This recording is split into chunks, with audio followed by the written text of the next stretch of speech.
Hello friends, welcome to Educational Academy. आज हम पढ़ेंगे सिटीजनशिप, नागरिकता। नागरिकता के बारे में पढ़ने से पहले मैं आपको बताऊंगा, इससे पहले इससे पहले जो हमने पढ़ लिया भाग वन में मतलब जो कॉन्स्टिट्यूशन पार्ट 1 था, उसके अंदर 1, 2, 3 एंड 4 4 आर्टिकल के बारे में थे और चारों आर्टिकल को हमने एक एक करके डिटेल से पढ़ लिए थे। आज हम पार्ट 2 मतलब आर्टिकल को जो होता है, मतलब ये जो आप देख रहे हो कॉन्स्टिट्यूशन का पार्ट 2 होता है, पार्ट 2 मतलब भाग दो को हम आज पढ़ेंगे। ये ये इसके अंदर क्या रखा गया, इसके अंदर आप देखोगे दो अनुच्छेद आर्टिकल, इसमें आर्टिकल उस समय 1 से 4 पढ़े थे, आर्टिकल इसमें 5 से लेके 11 तक की व्याख्यान की गई है। मतलब 5 रहेगा, 6 है, 7 है और 8 है और 9 और 10, 8, 9 और 10 और 11, इस टाइप से ये आर्टिकल इसके अंदर दर्ज है और इस आर्टिकल के बारे में हम एक एक करके डिटेल से पढ़ते हैं। तो हमने इससे पहले सिटीजनशिप, ये जो सिटीजनशिप के बारे में देखो तो ये सारा नागरिकता के बारे में दे रखा है ये आर्टिकल।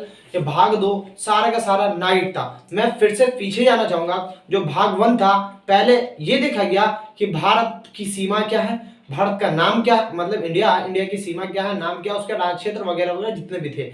और भाग 2 में देखा जा रहा उसके अंदर जो रहने वाले व्यक्ति है ना, उसको नागरिकता, रहने वाले व्यक्ति को नागरिकता तो मिलनी चाहिए। और नागरिकता के बाद भाग 3 में देखेंगे इनके मौलिक अधिकार। तो हम भाग 2 में देखो सीक्वेंस बाय सीक्वेंस जा रहे हैं।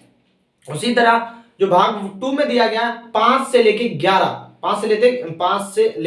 11 अनुच्छेद, आर्टिकल 5 to 11, इसके बीच में क्या क्या बात रखी गई उसको हम पढ़ते हैं। तो आर्टिकल 5 क्या कहता?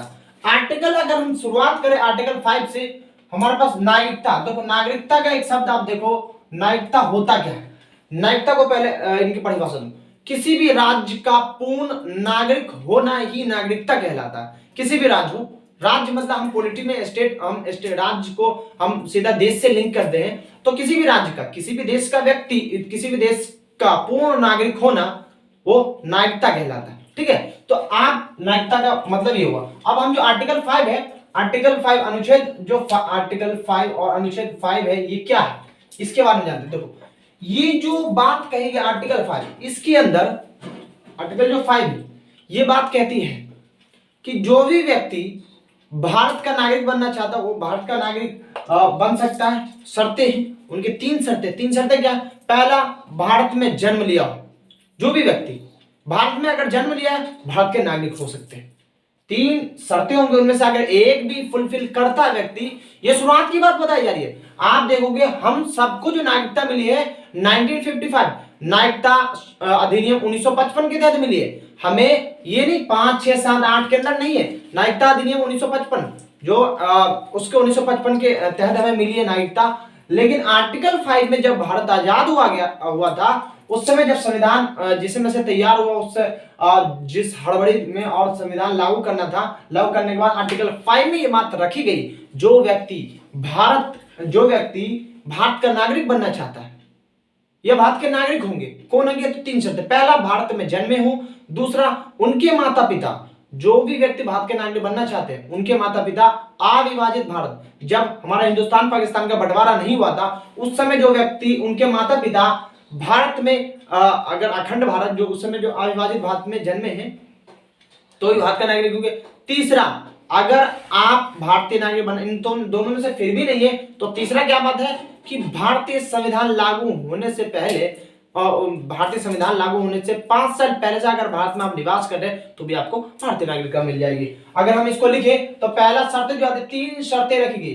जो भारतीय नागरिक होंगे, आजादी मिली थी उस समय, और उस समय जो हड़बड़ी में संविधान लागू, जो संविधान बना और संविधान बनने के बाद हमें लागू करना था, 3 शर्तें थी। जो भारत के नागरिक होंगे 3 शर्तें, जो 3 शर्तें होंगे। पहला जो बात रखी गई उसमें, पहला जो होगा वह व्यक्ति जो भारत में जन्मे हो, जो भारत में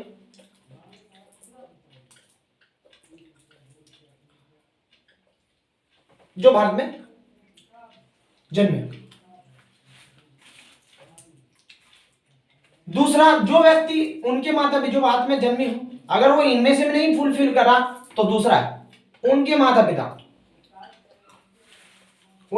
माता पिता भारत में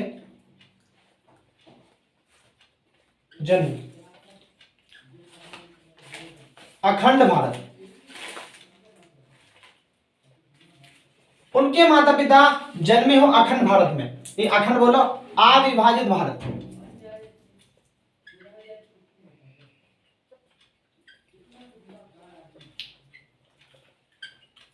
आप अविभाजित भारत मतलब 1940 15 अगस्त 1947 से पहले भारत का विभाजन हुआ था, उस समय भारत का विभाजन हुआ था। अगर उस समय जैसे फॉर एग्जांपल कोई व्यक्ति लाहौर का है, उनके माता पिता कोई व्यक्ति भारत का नागरिक बनना चाहता है, अगर उनके माता पिता अगर अखंड भारत जब मतलब जो अविभाजित भारत था, जैसे भारत पाकिस्तान जब एक थे, उस समय उनके माता पिता अगर उस समय अविभाजित भारत में जन्मे हैं तो ठीक है, उन अगर वो भारत का नागरिक बनना चाहते तो बन सकते हैं। अगर इनमें से भी ये भी नहीं फुलफिल करे तो तीसरा लास्ट था कि आप भारतीय संविधान जो लागू हुआ था 26 नवंबर 1949 से 5 साल पहले, 5 साल पहले से भारत में रहे हो, ठीक है ना। ये तीन आप जो मैं बताया जा रहा हूं, ये तीन शर्तें अगर जो व्यक्ति फुलफिल कर रहा था उस समय आर्टिकल 5 के तहत, उस व्यक्ति को भारतीय नागरिकता, भारत का नागरिक बनने की भारतीय नागरिकता मिली जा रही थी, ठीक है ना। आर्टिकल 5 में यही बात है। और आर्टिकल अनुच्छेद 6 क्या कहता, तो अनुच्छेद जो 6 कहता है, अनुच्छेद आर्टिकल 6 ये क्या कहता है, देखो आप धीरे धीरे आप आराम से आप एकदम क्लियरली समझोगे जाओगे ये क्या है। आर्टिकल 6 क्या है, अनुच्छेद 6 बात कहता है कि जो व्यक्ति भारत में, जो व्यक्ति पाकिस्तान जा चुका, अगर वो भारत का नागरिक बनना चाहता, कोई बात नहीं, आपका स्वागत है, आप बन सकते, लेकिन आपको आवेदन, आपके लिए भी शर्त है। क्या है शर्त है भाई, तो शर्त आपके पास जो रहेगी, आपको सबसे पहले जो व्यक्ति भारत का नागरिक बन चुका, आपको क्या करना पड़ेगा, एक आवेदन देना पड़ेगा, आवेदन और 6 माह निवास करना होगा, एक आवेदन और 6 माह निवास करना होगा। पहला आवेदन की जो तारीख रखी गई 29 जुलाई 1948, 29 जुलाई 1948 के बाद 19 जुलाई 1948 के बाद एक परमिट तारीख रखी गई, परमिट तारीख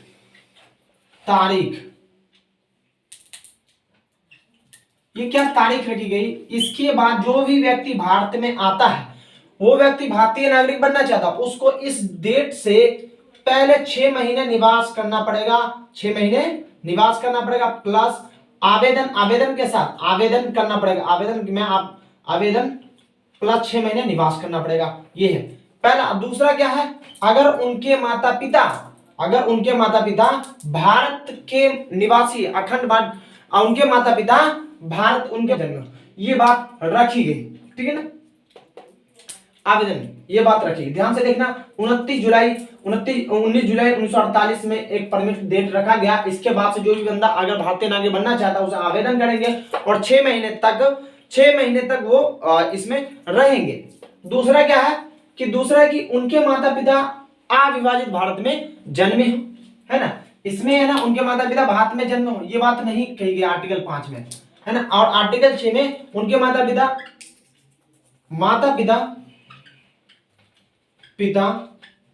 अविभाजित भारत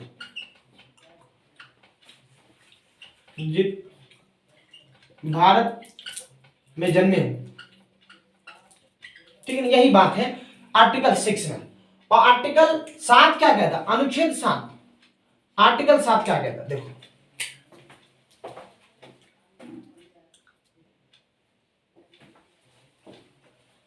आर्टिकल 7, आप देखो आर्टिकल 7 क्या कहेगा। आर्टिकल 7 के अंदर सीधा मतलब ये है कि जो व्यक्ति भारत से पाकिस्तान गए, उस समय आजादी भी नहीं थी और बहुत सारे भारत से पाकिस्तान गए, पाकिस्तान से भारत आए, पाकिस्तान भारत से, इस टाइप से बहुत, पाकिस्तान से भी बहुत भारत आए, भारत से भी फिर पाकिस्तान गए। तो उसी तरह जो व्यक्ति भारत से पाकिस्तान चले गए हैं फिर पाकिस्तान से भारत आना चाहते, वो अगर फिर आएंगे तो नागरिकता तो देना पड़ेगा। अगर वो व्यक्ति आना चाह रहे भारत तो उनके लिए अगर वो नागरिकता लेना चाह रहे स्टेप से, कोई बात ना, आइए, आपका स्वागत है, आपको नागरिकता मिलेगी, लेकिन आप शर्त तो पूरा कीजिए। शर्त क्या रखी गई कि जो व्यक्ति भारत से पाकिस्तान और फिर पाकिस्तान से फिर भारत आए, जो व्यक्ति भारत से पाकिस्तान गए और पाकिस्तान से फिर दोबारा भारत आए, उसको भी नागरिकता, अगर दोबारा नागरिकता लेना चाहते हैं उसको नागरिकता मिलेगी, लेकिन उनके लिए शर्त है। शर्त क्या है? शर्तें क्या है? शर्तें आप देखोगे, शर्तें क्या है? तो शर्तें आप 1 मार्च 1947 के बाद से जो भी व्यक्ति जो भारत में आना चाहते हैं उन्हें नागरिकता नहीं मिलेगी, वो भारतीय नागरिक नहीं होंगे। जो व्यक्ति 1 मार्च 1947 के बाद पाकिस्तान गए, 1 मार्च 1947 के बाद पाकिस्तान गए वे भारतीय नागरिक नहीं होंगे। अगर फिर वह दोबारा बनना चाहते हैं, कोई बात नहीं, एक आवेदन करिए, आवेदन प्लस 6 महीना,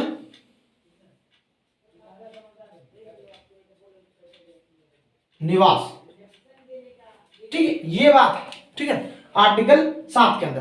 अब आर्टिकल 8 क्या कहता है उसको देख लीजिए।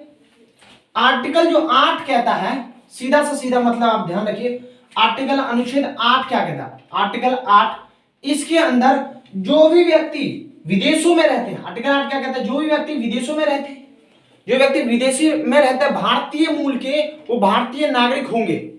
जो व्यक्ति विदेश में रहते हैं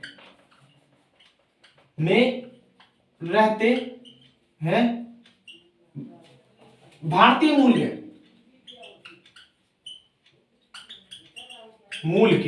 ठीक है ना, भारतीय मूल के, वह भी भारतीय नागरिक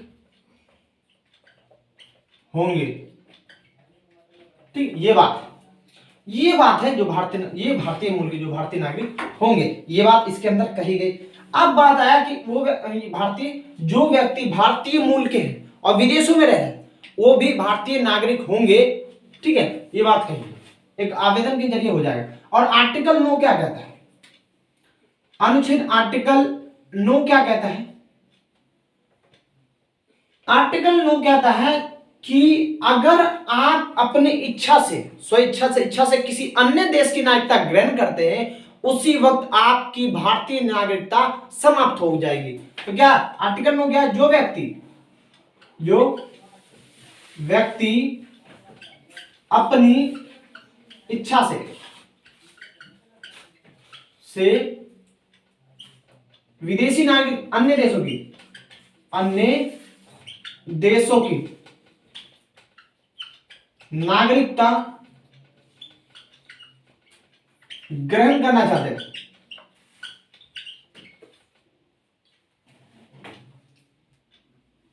करेंगे, उसी वक्त भारतीय नागरिकता समाप्त हो जाएगी, ठीक है। ये बात आर्टिकल 9 के अंदर बात रखी गई। जो व्यक्ति अगर अपनी इच्छा के अनुसार किसी अन्य देश की नागरिकता लेते, उसी वक्त भारतीय नागरिकता निरस्त की जाएगी और उसको समाप्त कर दी जाएगी, ये आर्टिकल 9 के अंदर। और अनुच्छेद 10 के अंदर, आर्टिकल 10 के अंदर क्या रखी गई? आर्टिकल 10 के अंदर है जो व्यक्ति जो शुरू से भारतीय नागरिक थे, जो भारत में मूलतः रह रहे हैं, अब बचे यही व्यक्ति ना जो शुरू से भारत में रह रहे हैं और अभी भी भारत में है, वो भी भारतीय नागरिक होंगे। जो व्यक्ति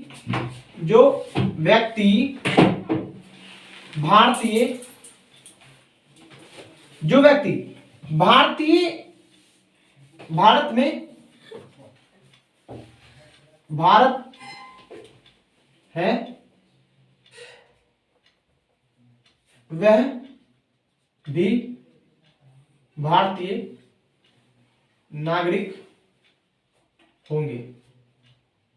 ठीक, ये है आर्टिकल 10 का। जो व्यक्ति भारत में रह रहे हैं, ठीक, जो व्यक्ति भारतीय नागरिक में भारत में रह रहे हैं वह भी भारतीय नागरिक होंगे। ये या जो व्यक्ति भारत जो व्यक्ति को शुरुआत में प्रारंभ में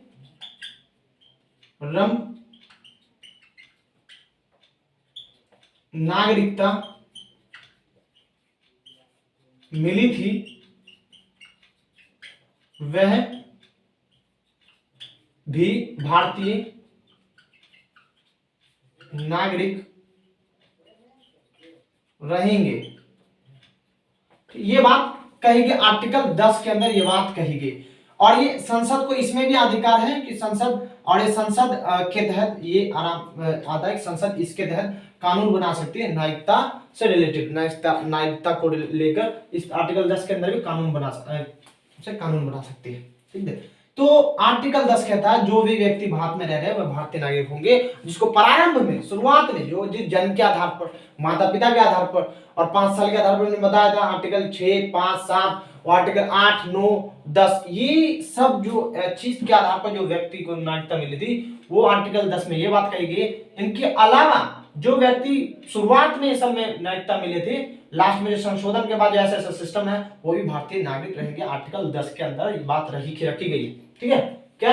क्योंकि भाई देखो बदलता जा रहा, जो भारत में जन्मे थे उसको नागरिकता दे दिया जाए। और अगली बार क्या संशोधन हो रहा है कि 19 जुलाई 1948 के बाद जो भारत में आए वो आवेदन करने के बाद और अपने के बाद ही वो भारतीय नागरिक होंगे, और प्लस उनके माता होंगी या तो उनके माता पिता भारत में, ये बात रखी गई। इनमें तो बात ऐसी नहीं की गई। आर्टिकल 5 में क्या है, जो भारत में जन्मे वो भारतीय नागरिक होंगे, है ना। अच्छा, उनके माता पिता जन्मे या वो जन्मे या तो 5 साल से लगातार रह रहे हो 26 नवंबर 1945 संविधान निर्माण के बाद लागू होने के बाद, ये 3 शर्त तो एकदम ईजी है और ऐसा तो कोई भी आ सकता है। लेकिन आर्टिकल 6 में संशोधन हो गया, 19 जुलाई 1948 को एक परमिट डेट माना गया, और इसके दिन के बाद जो भी व्यक्ति आए भारत में नागरिक आवेदन करके आएंगे और प्लस 6 माह निवास करेंगे।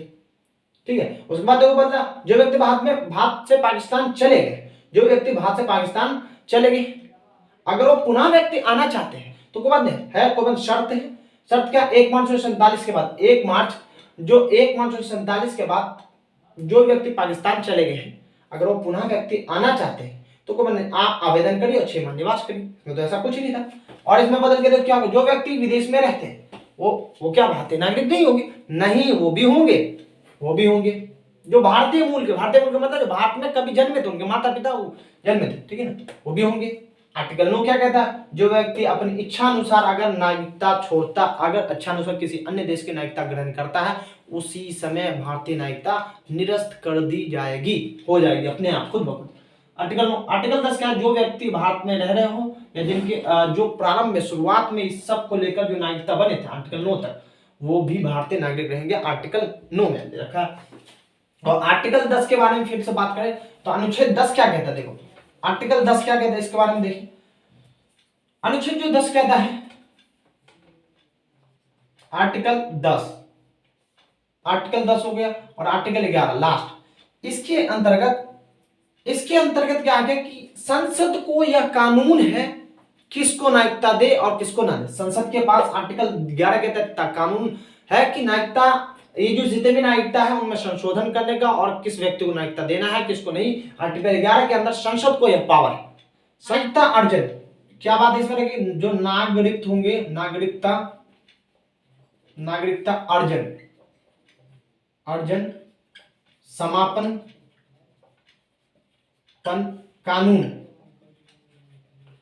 कानून बनाने का उल्लेख आर्टिकल 11 के अंदर दे रखा है। जो व्यक्ति भारत के नागरिक होंगे और या नहीं होंगे, आर्टिकल 11 के अंदर संसद के पास है ना, ये संसद के पास ये अधिकार है, संसद के पास ये अधिकार है कि कानून बना सकते हैं। संसद के पास ये पूरा अधिकार है कानून बनाने का, ठीक है। संसद के पास नागरिकता अर्जन या समापन को लेकर, ठीक है ना, कानून बनाने का उल्लेख जो है ना, बनाने का अधिकार है। ये बात है आर्टिकल 11 में। इसी के तहत हमें जो भारतीय नागरिक हम लोग को जो मिली है, हमें और आपको जो भारतीय नागरिक जो आपको नागरिकता मिली वो हमें इन सबों के आधार पर नहीं मिली है, हमें मिली है 1955 नागरिकता अधिनियम 1955, जो 1955 के आधार पर नागरिकता अधिनियम नागरिकता अधिनियम नियम 1955, इसमें 9 बार संशोधन किया गया, 9 बार संशोधन है, धन है क्या, कितना बार, एक तो 1957 में, एक जो करते हैं 1957 में, ये सारे पढ़ना जरूरी है आपको, और एक 1960 में, और एक 1985 और 86, 2000 और 1992, 2003, 2015,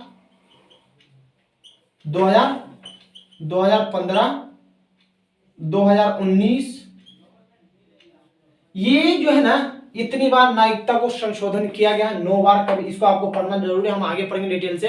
और नेक्स्ट क्लास में हम नागरिकता अधिनियम 1955 को पढ़ेंगे, क्या है किस, क्योंकि हमें जो नागरिकता मिली है उनको पढ़ना हमें बहुत जरूरी है, बहुत इंपॉर्टेंट क्लास होगी वो, आपको पढ़ना और हम सबको पढ़ना बहुत जरूरी है। ये अगला जो टॉपिक होगा नागरिकता अधिनियम 1955, उसको डिटेल से पढ़ेंगे, क्योंकि हमें नागरिकता उसी के बेस पे मिले। आप उससे पहले ये सारे हैं, और ये आपको क्लियर, आई थिंक मेरे को आशा है कि आपको समझ में आ गया होगा। और इसी प्रकार से मिलते हैं नेक्स्ट वीडियो में। Thank you very much.